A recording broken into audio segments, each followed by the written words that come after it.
Hello guys, कैसे हो आप लोग। आशा आप लोग सभी सही होंगे। दोस्तों, आज की जो कहानी है जय नाम की लड़की ने शेयर की है, जो कि उत्तराखंड की रहने वाली थी। अल्मोड़ा कोई गांव है वहाँ की थी। और होता कुछ ऐसा है, जया कॉलेज में पढ़ाई करती थी, तो उसकी एक फ्रेंड थी जिसका नाम किशोरी था। वो भी उसके साथ वहीं पर रहती थी, क्योंकि जो किशोरी थी वो थोड़ी दूर की रहने वाली थी। जो कि उत्तराखंड काफ़ी बड़ा है, तो आपको भी पता होगा जो उत्तराखंड है वो देवभूमि है, यानी जहाँ पर भगवानों का जन्म हुआ, यानी हमारे गॉड्स, जिन्हें हम भगवान शिव या फिर हनुमान जी या फिर राम, जो भी है, मतलब उत्तराखंड जो भी है देवभूमि हमारी। तो आपको भी पता होगा जो देवभूमि होती है वहाँ पर हर तरह की चीज़ें होती है, चाहे भूत आत्मा, कुछ भी राक्षसनी जो भी होता है, मतलब ऐसी जगह की जहाँ पर सब कुछ होता हो। और आज की कहानी भी उत्तराखंड की है, जो कि जया ने शेयर की है। क्योंकि जया की एक फ्रेंड किशोरी, जिसका नाम मैंने आपको बताया, वो उन्हीं के साथ वहाँ पर रहती थी। तो जया का यही काम होता था, सुबह दोनों उठती और उनके जो गाय थी उसके लिए चारा वारा लाती, फिर कॉलेज जाती। ये सब उनका नॉर्मली वर्क था और वो वहीं पर रहती थी। और दोनों खाना वाना खाने के बाद अपना जो गाय थी, 2 गाय उन्होंने बांध रखी थी, चारा वारा इकट्ठा करने के बाद गाय को खिलाने के बाद अपने कॉलेज जाती थी और वहाँ पर अपनी पढ़ाई पूरी करती, फिर वापस अपने घर आ जाती थी। ये उनकी डेली की रूटीन थी। और जया किशोरी जहाँ पर रहती थी वहाँ पर एक छोटी लड़की भी रहती थी, जो कि घर का काम वाम करवाती थी, ऐसे ही थोड़ा बहुत। यानी कि जया शाम को 3 साढ़े 3 बजे आती, तो कभी कभी वो जो जंगल था उत्तराखंड का आसपास का, तो वहाँ से लकड़ियाँ वकड़ियाँ ला देती, या फिर गाय का जो चारा था वो ला देती। उनसे जो जया थी उनसे यानी कि थोड़ी बहुत ही छोटी थी, यानी वो लड़की 15-18 साल की, इतनी 15 से 18 के बीच की थी। और जया और किशोरी थी जो कॉलेज में जाते थे, 20 से 22 साल की एज थी। ऐसे ही नॉर्मली सब कुछ वहाँ अल्मोड़ा में चल रहा था।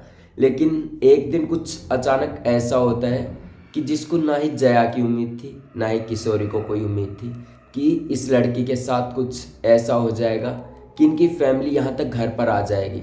जो कि जया का जो घर था पहाड़ों के बिल्कुल ऊपर था, और जो लड़की काम करने आती थी वो थोड़े नीचे गांव था ना, कोई आसपास का, वहाँ पर रहती थी। तो ऐसे ही काम होता था। लेकिन एक दिन उस लड़की के साथ कुछ ऐसा होता है जिसको किसी को भी उम्मीद नहीं थी। होता कुछ ऐसे है, जैसे ही जया किशोरी कॉलेज जाती अपना दूध वूध निकाल के, तो जब वो आती तो वो लड़की सारा काम किया करती थी। लेकिन एक दिन कुछ ऐसा होता है, जया और किशोरी जब वहाँ से आते हैं कॉलेज से, तो वो जो लड़की थी जो गाय के लिए चारा लाती थी, घर के लिए लकड़ियाँ वकड़ियाँ तोड़कर जंगल से, तो वो एक दिन आती नहीं है। तो जया किशोर सोचते हैं कि कोई बात है, शायद किसी कारण से लड़की घर नहीं आ रही। तो ऐसे ही पूरी रात निकल जाती है, लेकिन वो लड़की घर नहीं आ जाती। तो तभी जया और किशोरी अगले दिन कॉलेज की छुट्टी करते हैं।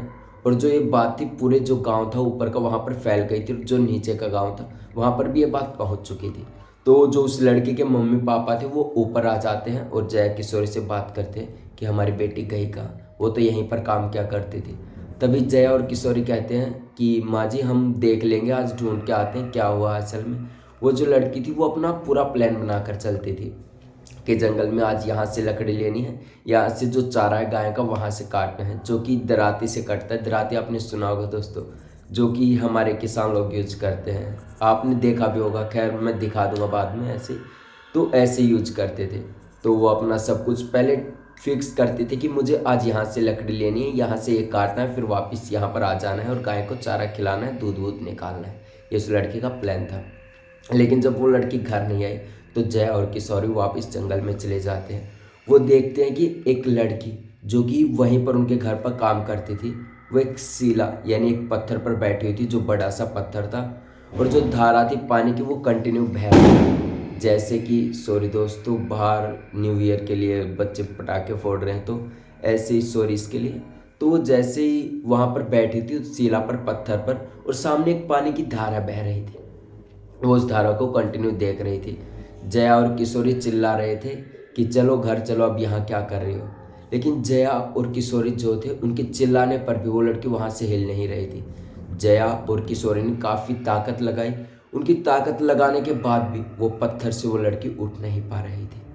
ये उन्होंने बार बार कोशिश की लेकिन नहीं हो पाया। तभी वो गांव के जो बंदे थे, 2-4 बंदे जो गांव में रहते हैं और जो उसके मम्मी पापा थे, उसको बुला कर लाए और कहा कि तुम्हारी बेटी यहाँ पर बैठी है और इसे ले जाओ, हमसे उठ नहीं रही है। तो वहाँ पर वो आते हैं और उस लड़के को कैसे न कैसे करके वहाँ से उठाते हैं और कैसे न कैसे करके अपने घर ले जाते हैं। जैसे ही घर पहुँचते वो लड़की अजीब सा बिहेव कर रही थी, नहीं किसी से बातें कर रही थी, नहीं कुछ बोल रही थी कि असल में बात क्या है। बस चुपचाप घर में ऐसे ही पहुंची, ना ही कुछ खाया, चुपचाप सो गई। जैसे ही सुबह उठी, सॉरी दोस्तों, जैसे ही वो सुबह उठी तो घर वालों ने पूछा बेटा बात क्या है। उस लड़की का नाम दोस्तों पिंकी था, जो कि उस घर के रहने वाले थे। वो वापस घर चले गई थी और जया किशोरी अपना फिर से कॉलेज जाने लगे थे।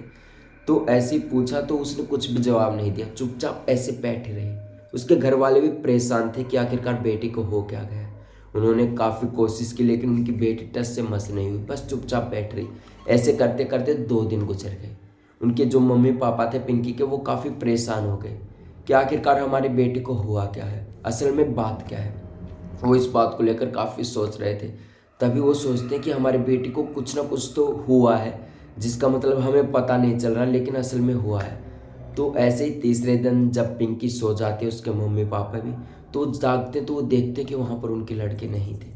और जब वापस जंगल पहुँचे तो उसी पत्थर यानी उसी शिला पर वो लड़की पिंकी बैठी हुई थी और कैसे न कैसे करके उसे घर लेकर आया गया। जैसे ही वो घर पहुँची तो जो वहाँ के पिंकी के मम्मी पापा थे, उन्होंने तुरंत पंडित जी को बुला लिया और कहा कि हमारी बेटी में कुछ हो गया है, हमारी बेटी को, तो आप इसे देखिए। पंडित जी जैसे ही घर पहुँचा, उसने उस लड़की को देखा। उस लड़की को देखकर पंडित जी को भी लगा कि हाँ शायद कुछ तो हुआ है। उस लड़की के सामने ऐसे बैठा हुआ था और ऐसे ही बातें कर रहा था कि कौन हो तुम। और फिर पता नहीं राख में कुछ मिलाता है और ऐसे उस लड़की के ऐसे फेंकता है तो वो लड़की चिल्लाती है कि मुझे मांस चाहिए, मुझे मांस खाना है। इसे वो लड़की कह रही थी। तभी पंडित जी कहते हैं ठीक है तुम्हें मांस मिल जाएगा, पर इस लड़की के अंदर जो भी तुम इससे बाहर निकलो। तो पंडित जी के ऐसे कहने पर वो भी जो लड़की के अंदर स्पिरिट थी वो भी बात मान जाती है। वो पहले कहती है मुझे मांस चाहिए तभी मैं निकलूंगी। तो ऐसे ही जैसे ही शाम होती है तो पंडित जी हैं एक बकरे की बलि देते हैं और उसे मांस भेंट करते हैं। तब उस लड़की से वो स्पिरिट बाहर चली जाती है और वापस गायब हो जाती है। 2 से 3 दिन बाद वो लड़की बिल्कुल ठीक हो जाती है और बिल्कुल नॉर्मली सब कुछ होने लगता है। वो लड़की सभी से बात करने लगती है, जया और किशोरी के घर वापस काम करने लगते हैं। ऐसे करते करते 4 से 5 महीने बीत चुके थे, सब कुछ नॉर्मली ओके चल रहा था।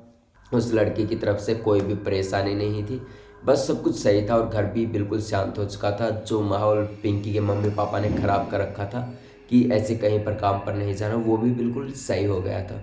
तो ऑल द वे ऐसे सब कुछ सब चल रहा था। तो एक दिन कुछ ऐसा होता है, जो पिंकी नाम की लड़की है वो किसी कारणवश बीमार हो जाती है तो वापस अपने घर चले जाती है। और जनवरी का महीना था, ठंड भी थोड़ी थोड़ी चालू हो रही थी। तो जया और जो किशोरी थी उनकी जैसे ठंड की छुट्टी पड़ती है 15 दिन की, जैसे कि अब पड़ने वाली है न्यू ईयर के दिन, तो ऐसे ही उसकी भी छुट्टी पड़ गई थी जया और किशोरी की। तो वो सोचते हैं कि आज हम जंगल जाते हैं, आज हम ही लकड़ियाँ लाएंगे और गाय का चारा वारा लेके तो भी आएंगे, तभी वापस अपने घर आएंगे। तो जया किशोरी पूरा प्लान करते हैं। तो उनके साथ एक आंटी भी जो कि उनके पड़ोस में ही रहने वाली थी, वो भी कहती है कि बेटा आज मैं तुम्हारे साथ चलूँगी और तुम्हारे साथ आऊँगी। तो जया भी कहती है ठीक है आप साथ चलो और वहाँ से अपना सब कुछ लेके फिर आएंगे। तो जो लकड़ी का गट्ठा होता है वो कुछ ऐसे बनाते हैं जैसे गठरी बांधते हैं, जैसे हम तूड़ी कहते हैं दोस्त हमारी हरियाणा भाषा में थे। लेकिन जो चारा होता है ना गायों का, जब फूसा लगा लो आप, जो छोटा छोटा जो गेहूँ होते हैं, जब गेहूँ पीस निकालते हैं बाहर हड़म्फा से तब निकलता है, तो ऐसे वो तूड़ी हम जिसे कहते हैं हिंदी में, तो मुझे भी नहीं पता दोस्तों, खैर आप समझ जाओगे। जो भूसा होता है, जो चारा होता है एक प्रकार से गाय का सूखा सा, वो जैसे धान का पत्ता होता है छोटा छोटे, ऐसे ही ऐसे कुछ चारा निकलता है। तो ऐसे ही वो इकट्ठा के लिए चले जाते थे, सब कुछ हो रहा था। तो वो तीनों चले जाते हैं जंगल में। तो जैसे जंगल में पहुंचते हैं तो एक शिला पर, जहाँ पर वो पिंकी नाम की लड़की बैठी हुई थी, जया और किशोरी तो उसको देखने लगते हैं और जो आंटी थी वो चारा लेने चली जाते हैं। और जया किशोरी जो थी वो अपनी लकड़ियाँ के लिए आई थी जंगल में, यानी पेड़ वेड़ से तोड़ना। तो वो जो शिला थी जहाँ पर पिंकी बैठी थी, तो वहाँ पर एक अंकल बैठे हुए थे। तो जया किशोरी डर जाते हैं कि शायद कोई अंकल ये कुछ कह ना दे, क्योंकि दोस्तों जो वन विभाग के होते हैं वो रखवाले करते हैं कि शायद कुछ यहाँ से कोई लकड़ियाँ तो नहीं तोड़ रहा है या फिर कोई पेड़ काट कर ले जा रहे हो, या फिर किसी भी चीज़ की तस्करी कोई कर रहा हो तो उसके लिए बैठो। जया और किशोरी ये सोचकर उस अंकल को नहीं बोले। वो थोड़ी सी डर भी गई थी। वो सोचते कि शायद कोई औरत बैठी होती तो हम बोल लेते कि कौन है, क्या करने आ रही है, लेकिन वो कुछ भी नहीं बोल पाते। और वो जैसे अंकल वहाँ पर शिला पे बैठे हुए थे, जया और किशोरी दूसरी साइड से ऐसे घूमकर तो वहाँ पर लकड़ियाँ वकड़ियाँ काटने लगे और बार बार उस अंकल को देख रही थी। उस अंकल को देख रही थी, तभी देख रही थी कि वो जो अंकल बैठे हुए हैं वो टस से मस भी नहीं हो रहे, बिल्कुल एक जगह बैठे हुए हैं। वो जो कुल्हाड़ी थी जया के हाथ से गिर जाती है, लेकिन जो अंकल थे टकाटक एकदम चुपचाप बैठे हुए थे, ना ही वहाँ से हिल रहे थे। जया और किशोरी भी अपनी लकड़ियाँ वकड़ियाँ गट्ठा जो था बांध लिया था और ऐसे जैसे कि हम लादते हैं ऐसे खौवे पर, ऐसे कंधे पर, तो उन्होंने भी लाद लिया था थोड़ा सा।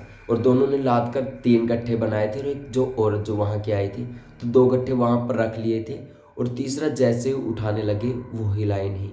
वो पता नहीं ऐसी छोटी मोटी टहनियाँ जैसे होती हैं पेट की, उन्होंने काफ़ी कोशिश की लेकिन उठा नहीं पाए। वो जो अंकल थे वैसे ही वहाँ पर बैठे हुए थे, ना ही उस पत्थर शिला से टगमग हो रहे थे, बिल्कुल एक तरह स्थिर बैठे हुए थे। और जया और किशोरी ने काफ़ी कोशिश कर ली थी, लेकिन जो तीसरी गठरी थी लकड़ियों की वो हिल भी नहीं पा रही थी, जो कि बिल्कुल थोड़ी बहुत छोटी मोटी लकड़ियाँ थी यानी टहनियाँ थी, वो भी उनसे नहीं हिल पा रही थी। अब जया और किशोरी को थोड़ा सा भाप सा हुआ कि यार ये हिल क्यों नहीं रहे, काफ़ी कोशिश कर ली। तभी वो जो आंटी है वहाँ पर आ जाते हैं और उस गठरी को जो 2 गठरी रखी थी वहाँ पर ले जाती हैं और चप्पल से उन्हें मारने लगती है, ज़ोर ज़ोर से मारती है। जया और जो किशोरी थी वो काफ़ी ज़्यादा डर गई, उन्हें समझ नहीं आया कि आखिरकार बात क्या हो रही है। वो जो लेडी, वो जो औरत उनके साथ थी, उनमें अचानक कुछ ना कुछ आ गया था, जिसके कारण वो अपनी चप्पल निकाल के पैर से उन गठरियों पर ऐसी थाप थाप मार रही थी। और पता नहीं कैसे न कैसे करके वो जो गठरी थी तीनों, एक जया के, एक किशोरी पर, एक खुद पर लाद ली थी और वहाँ से तुरंत हाँफते हाँफते वहाँ से निकली। जैसे ही वो जो चप्पल थी जहाँ पर वो बंदा बैठा हुआ था वहाँ फेंक कर मारी, वो बंदा वहाँ से गायब हो गया था। अब जया किशोरी को कुछ भी समझ नहीं आ रहा था कि आखिरकार हुआ क्या है। और वो जो लेडी थी उनके साथ उन्होंने तुरंत गठार लकड़ी का बांधा और तुरंत अपने गांव की तरफ चल दिए। जैसे जैसे अपने गांव की तरफ बढ़ रहे थे, जैसे जैसे करीब हो रहे थे, उनकी सांसें बढ़ रही थी। जया को तो कुछ पता भी नहीं था, कुछ महसूस ही नहीं हो रहा था कि आखिरकार वहाँ पर हुआ क्या है। जया काफ़ी ज़्यादा डर गई थी और किशोरी भी काफ़ी ज़्यादा डर गई थी, लेकिन उसे थोड़ी सद्बुद्ध थी कि कैसे यहाँ पर रहते हैं, उसे अंदाज़ा आ गया था। लेकिन कैसे कैसे करके वो जो लेडी थी वहाँ पर अपने घर पर पहुँच जाती है, जया किशोरी और खुद भी घर तक पहुँचते हैं। तो जैसे ही वहाँ पर पहुँचती है वो लकड़ियों के जो गट्ठे थे उन्हें वहाँ पर घेर देती है और कहती है, वो जो ये जो दोनों है ना, जया किशोरी वहाँ पर लकड़ियाँ काट रही थी, तभी एक स्पिरिट इनके पास आ गई थी, यानी भूत या फिर आत्मा, जिसे मैं बचा करके कैसे न कैसे करके यहाँ तक लाई हूँ। ऐसा कहते ही वो औरत बेहोश हो जाती है और घर वाले जो गांव के थे वो भी काफ़ी ज़्यादा डर जाते हैं कि अब तो सेफ है, और जया किशोरी को अंदर ले जाते हैं उसके मम्मी पापा जो भी थे और पूछते हैं कि बात क्या हुई। तभी जया अपनी मम्मी पापा को सब कुछ बताती है और किशोरी भी बताती कि ऐसे ऐसे अंकल बैठे हुए थे, वो हिल भी नहीं रहे थे और ये आंटी अचानक से पास आई और ऐसे चप्पलों पर मारने लगी। जैसे ही चप्पल उस बंदे की तरफ फेंकी तो वो अचानक गायब हो गया और पता नहीं हम कैसे न कैसे करके गाँव तक पहुँचे। जया ने सारी कहानी अपनी मम्मी को बताई तो उसकी मम्मी ने कहा कि ऐसे ही शाम के समय कभी भी वहाँ पर नहीं जाना है, ना ही चारा लेने ना ही लकड़ियाँ, बस जो भी काम है या फिर मैं ले आऊँगी या फिर दोपहर के समय में, शाम को वहाँ पर कभी नहीं जाना है। जया अपने मम्मी पापा को सब कुछ बताती है और उनके मम्मी पापा भी जया और किशोरी को समझाते हैं कि बेटा शाम को कभी नहीं निकलना। और ये जया के साथ हुई एक सच्चा इंसिडेंट था, एक प्रकार से सच्ची कहानी थी और जया के पैरों तले जमीन खिसक गई थी। तो ये थी आज की कहानी दोस्तों। कमेंट बॉक्स में ज़रूर बताएं कि ये कहानी कैसी लगी आपको, और ऐसी कहानी सुनने के लिए चैनल को सब्सक्राइब करें। तब तक के लिए जय हिंद। कल फिर से मिलेंगे एक और खौफनाक कहानी लेकर। और असल में आप बताइए कि यदि आपके साथ कल ऐसा हो तो आप क्या करोगे, कमेंट बॉक्स में ज़रूर बताएं।